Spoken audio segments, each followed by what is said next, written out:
છોટાઉદેપુરની વિરાણી સ્કૂલના ગ્રાઉન્ડ મામલે ટ્રસ્ટ અને ભૂતપૂર્વ વિદ્યાર્થીઓ આમને સામને છે। ત્યારે વિરાણી સ્કૂલના પૂર્વ વિદ્યાર્થીઓ મોટી સંખ્યામાં એકત્રિત થયા। પૂર્વ વિદ્યાર્થી પરસોત્તમ પીપળિયા સહિતના આગેવાનો પણ મોટી સંખ્યામાં એકઠા થયા હતા, જેમાં વિરાણી હાઈસ્કૂલનું ગ્રાઉન્ડ ભાડે આપવા અને વેચવા મામલે હવે કાયદાકીય લડત લડવા માટે ભૂતપૂર્વ વિદ્યાર્થીઓએ મેદાન બચાવો સમિતિની રચના કરી છે।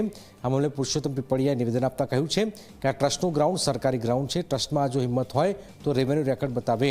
હાલના પ્રોપર્ટી કાર્ડમાં ટ્રસ્ટની માલિકીની જગ્યા છે, પુરાવા ટ્રસ્ટીઓ નહીં આપી શકે। વધુમાં જણાવ્યું છે કે જરૂર પડે તો વિરાણી હાઈસ્કૂલના ગ્રાઉન્ડ બચાવવા મામલે સુપ્રીમ કોર્ટ સુધી લડત કરીશું।